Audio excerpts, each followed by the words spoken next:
Hello everyone, कैसे हैं आप सब। मैं उम्मीद करता हूँ सब अच्छे होंगे। सो आज लेक्चर नंबर 3 है हमारा 12th क्लास का।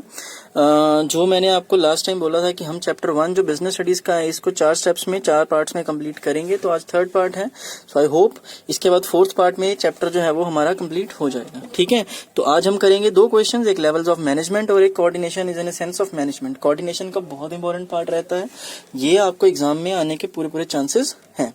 ठीक है, तो अब वीडियो को स्टार्ट करने से पहले छोटी सी रिक्वेस्ट ये कि आप प्लीज चैनल को सब्सक्राइब जरूर कर देना अगर चैनल पे पहली बार आए हैं, और अगर ऑलरेडी सब्सक्राइब किया हो अपने दोस्तों से शेयर जरूर कर देना और बेल आइकन साथ में जरूर दबा देना ताकि जब भी नई वीडियो आए उसका आपको नोटिफिकेशन सबसे पहले मिल जाए। और यहाँ पे मैंने नंबर भी मेंशन कर दिया है 9877043033।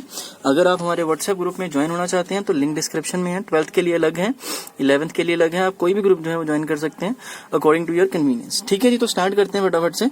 Levels of management. मैनेजमेंट के 3 लेवल्स हैं, एक है टॉप लेवल मैनेजमेंट, एक है मिडिल लेवल मैनेजमेंट और एक है लोअर लेवल मैनेजमेंट। जो टॉप लेवल मैनेजमेंट है, मिडिल लेवल मैनेजमेंट जो है और लोअर लेवल मैनेजमेंट जो है, तीनों ही सबसे we can say important levels हैं मैनेजमेंट के। इनके बिना मैनेजमेंट का काम बिल्कुल नहीं चल सकता। जो सेंटर वाला है हमारा मिडिल लेवल मैनेजमेंट, हम ये कह सकते हैं कि जो मिडिल लेवल मैनेजमेंट है वो टॉप लेवल मैनेजमेंट और लोअर लेवल मैनेजमेंट के बीच में एक ब्रिज का काम करता है, दोनों को लिंक करता है आपस में। अगर ये ना हो बीच में तो ये दोनों कोऑर्डिनेशन नहीं कर पाएंगे। आपस में जो भी इंफॉर्मेशन शेयर करनी है या एक दूसरे को रिजल्ट्स बताने हैं या कुछ डिमांड करनी है तो ये पॉसिबल नहीं है विदाउट मिडिल लेवल मैनेजमेंट। इसको मैं आपको डायग्राम के साथ समझाता हूँ। जैसे कि आप यहाँ पे देख रहे हैं, डायग्राम बनाया मैंने छोटा सा। यहाँ पे लिखा हुआ है टॉप लेवल मैनेजमेंट, फिर उसके बाद middle level management and then lower level management. अब टॉप लेवल मैनेजमेंट में वो लोग होते हैं जो मैनेजमेंट के सबसे यू कैन से प्लानिंग करते हैं। ठीक है, तो यहाँ पे सबसे पहले क्या आ जाएगा हमारे टॉप लेवल मैनेजमेंट में? चेयरमैन। चेयरमैन के अलावा managing director, chairman and managing director, chief executive officer, chief operating officer, chief financial officer. ठीक है, ये सारे जो लोग होते हैं, या इसके अलावा फाइनेंस मैनेजर होता है। ठीक है, तो ये सारे लोग जो हैं ये वो लोग हैं जो कंपनी के पिलर्स हैं। पिलर्स तो वैसे कंपनी के सारे एम्प्लॉयज ही होते हैं, लेकिन कुछ एम्प्लॉयज जो होते हैं जो कंपनी जिनके बिना नहीं चल सकती, they are called chief employees. ठीक है, सारे एम्प्लॉयज ही होते हैं क्योंकि कंपनी के केस में जो मैनेजमेंट होती है ना और ऑनरशिप होती है वो सेपरेट होती है एक दूसरे से। आप सबको पता, आपने 11th में पढ़ा हुआ होगा। देन इसके बाद हमारे पास मिडिल लेवल मैनेजमेंट आता है। मिडिल लेवल मैनेजमेंट में कौन लोग होते हैं? Marketing manager. इसमें सारे मैनेजर लेवल के लोग आ जाते हैं। ठीक है, मार्केटिंग मैनेजर होता है, यूनिट हेड होता है, डिपार्टमेंट हेड होते हैं। मतलब जितने भी मैनेजर्स होते हैं वो सारे यहाँ पे आएंगे मेनली। इसके अलावा यहाँ पे सुपरिटेंडेंट लिख सकते हैं हम। ठीक है, तो ये सारे जो लोग हैं ये हमारे मिडिल लेवल मैनेजमेंट का पार्ट होते हैं। Then thereafter we have lower level management. Lower level management जहाँ पे मेन प्रोडक्शन होती है, जहाँ पे मेन प्रोसेसिंग होती है, वहां पे सुपरवाइजर। ठीक है, सुपरवाइजर के अलावा और कौन हो सकता है? फोरमैन, प्लांट ऑपरेटर, जो प्लांट को चलाने वाला, मशीनरी को चलाने वाला। ठीक है, इसके अलावा यहाँ पे सुपरिटेंडेंट भी हो सकता है।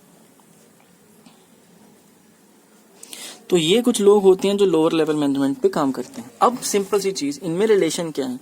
देखो, टॉप लेवल मैनेजमेंट ने क्या करना है? पॉलिसीज बनानी, प्लान्स बनाने और यहाँ पे डिस्ट्रीब्यूट कर देना।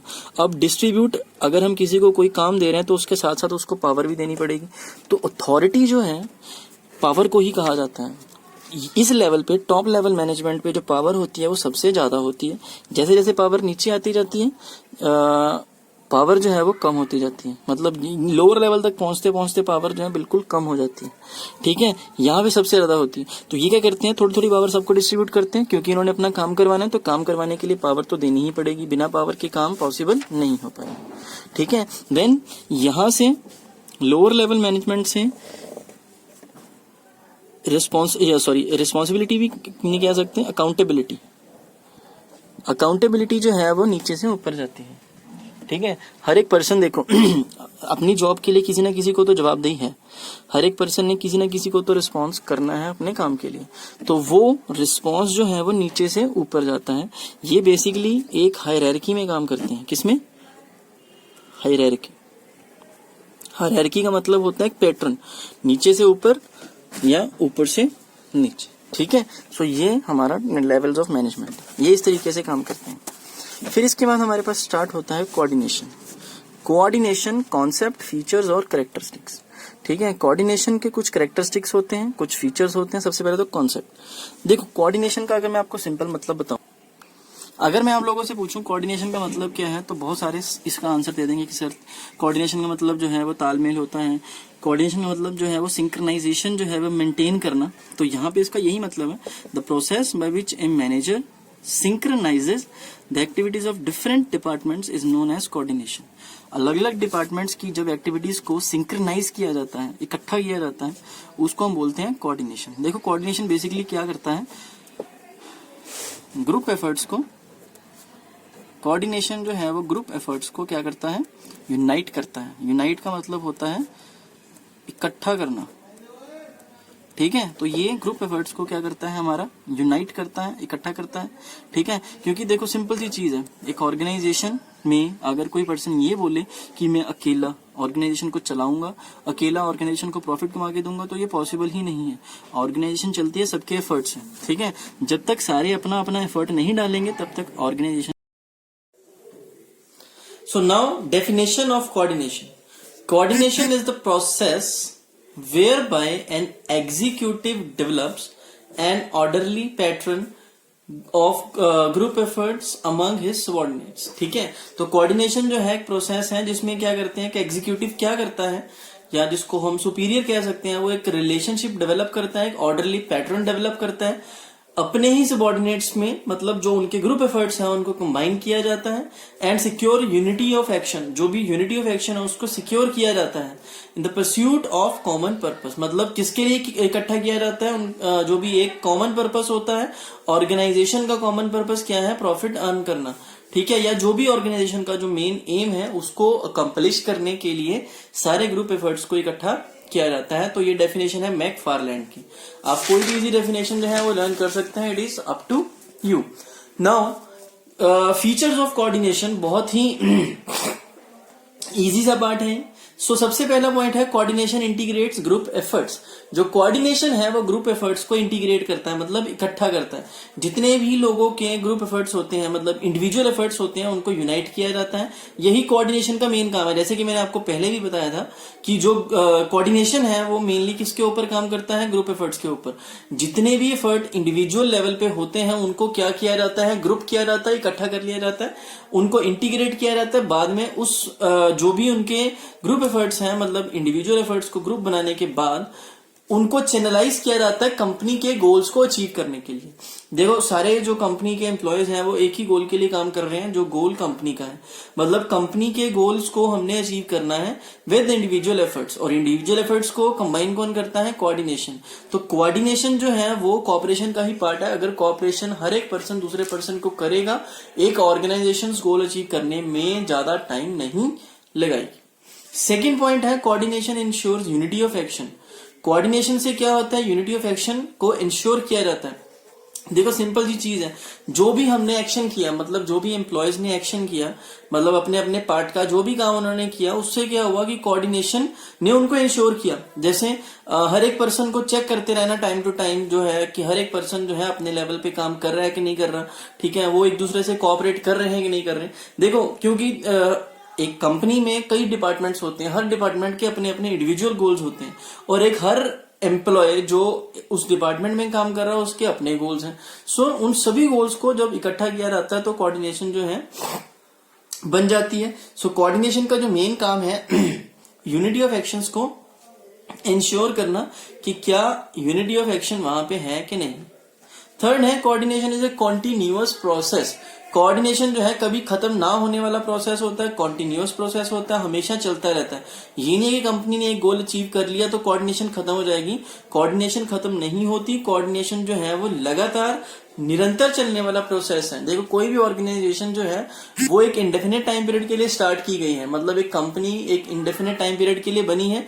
अब वो कंपनी जो है कितने टाइम क्या कहते हैं कि कितने टाइम के लिए स्टार्ट की गई कंपनी, या आज अगर हमने स्टार्ट की तो हम 10 साल चलाएंगे, 15 साल चलाएंगे, जितने साल तक कंपनी चलेगी कोऑर्डिनेशन जो है बनी रहेगी। क्योंकि कोऑर्डिनेशन अगर होगी तो कंपनी लॉन्ग रन में काम करेगी, लॉन्ग रन तक जाएगी। लेकिन अगर कंपनी के केस में कोऑर्डिनेशन नहीं होगा, कोऑपरेशन नहीं होगा, तो कंपनी जो है वो ज्यादा टाइम तक नहीं सर्वाइव कर पाएगी। सो कोऑर्डिनेशन कॉन्टिन्यूअस प्रोसेस है, जब तक कंपनी चलेगी कोऑर्डिनेशन रहेगी। देन फोर्थ है coordination is an all pervasive function. मैंने आपको 3 लेवल्स बताए थे अभी, मैनेजमेंट के 3 लेवल्स होते हैं, है ना। कोऑर्डिनेशन जो है वो ऑल परवेसिव है, मतलब हर एक लेवल पे कोऑर्डिनेशन जो है वो परफॉर्म किया जाता है, हर एक लेवल पे कोऑर्डिनेशन जो है वो होता ही होता है। मतलब ये नहीं है कि टॉप लेवल मैनेजमेंट में अगर बड़े ऑफिसर्स हैं तो वहां पे कोऑर्डिनेशन नहीं होगा, वहां पे भी कोऑर्डिनेशन है, वहां पे कोऑर्डिनेशन चाहिए, ठीक है। क्योंकि वो सभी प्लानिंग्स जो होती है ना वो एक दूसरे के मतलब कनेक्शन में आके एक दूसरे की हेल्प से एक दूसरे को कोऑपरेट करके जो है वो बनाई जाती हैं। So we can say coordination जो है वो हर एक लेवल पे परफॉर्म किया जाने वाला फंक्शन है। कोऑर्डिनेशन जो है वो एक ऑल परवेसिव फंक्शन है, हर लेवल पे परफॉर्म किया जाता है। देन लास्ट फीचर है coordination is the responsibility of all managers. जो कोऑर्डिनेशन है वो हर एक मैनेजर की रिस्पॉन्सिबिलिटी है, हर एक मैनेजर को कोऑर्डिनेशन में रहना पड़ता है, कोऑर्डिनेशन के साथ काम करना पड़ता है। So we can say coordination जो है वो सब मैनेजर्स की रिस्पॉन्सिबिलिटी है। हम ये नहीं कह सकते कि कोऑर्डिनेशन जो है वो टॉप लेवल मैनेजमेंट का ही पार्ट है। कोऑर्डिनेशन सबको मेंटेन करके रखना पड़ता है अपने अपने डिपार्टमेंट में, अपने अपने लेवल पे। क्योंकि अगर अपने अपने लेवल पे हर एक मैनेजर अपनी रिस्पॉन्सिबिलिटी समझेगा हर एक चीज को कोऑर्डिनेट करने में, तो ही जो है कंपनी की ग्रोथ पॉसिबल हो पाएगी। अगर नहीं होगा ऐसा तो कंपनी की ग्रोथ जो है उसके ऊपर फुल स्टॉप लग जाएगा, कंपनी की ग्रोथ जो है वो क्या होगी, रुक जाएगी, राइट। सो कोऑर्डिनेशन हर एक मैनेजर की रिस्पॉन्सिबिलिटी होगी। देन इसके बाद हमारे पास लास्ट पार्ट आएगा कोऑर्डिनेशन का इंपॉर्टेंस। ये इंपॉर्टेंस जो है रीड कर लेना, ज्यादा इंपॉर्टेंट नहीं है, ठीक है। सो इंपॉर्टेंस क्या है कोऑर्डिनेशन की, सबसे पहला पॉइंट है ग्रोथ इन साइज। जो कोऑर्डिनेशन है वो कंपनी को ग्रो करने में हेल्प करता है, ठीक है। जैसे जैसे कंपनी ग्रो करेगी कंपनी के नंबर ऑफ एम्प्लॉयज इंक्रीज होंगे, ठीक है। और कंपनी के नंबर ऑफ एम्प्लॉयज इंक्रीज होंगे तो उससे क्या होगा, कोऑर्डिनेशन जो है वो भी एक अलग ही लेवल पे पहुंच जाएगी। बिकॉज हर एक पर्सन के जो एफर्ट्स हैं उनको ग्रुप्ड करना वो कोऑर्डिनेशन का जो है मेन और वीकेंड से इंपॉर्टेंट काम है। सो कंपनी के ग्रोथ में, कंपनी के एम्प्लॉयज की ग्रोथ में जो है कोऑर्डिनेशन बहुत ही इंपॉर्टेंट रोल प्ले करता है। सेकेंड पॉइंट आता है हमारा फंक्शनल डिफरेंशिएशन। फंक्शनल डिफरेंशिएशन का मतलब क्या होता है, हम सबको पता है कि कंपनी जो है बहुत हाई लेवल पे काम करती है, कंपनी के पास ढेर सारे डिपार्टमेंट्स होते हैं।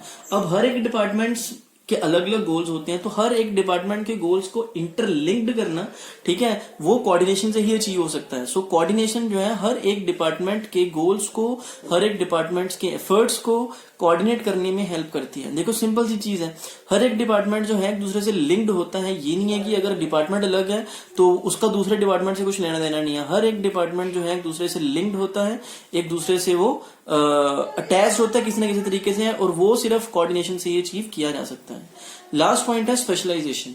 देखो स्पेशलाइजेशन जो मॉडर्न ऑर्गेनाइजेशन है ना, वहां पे हाई डिग्री ऑफ स्पेशलाइजेशन जो है रिक्वायर्ड होती है।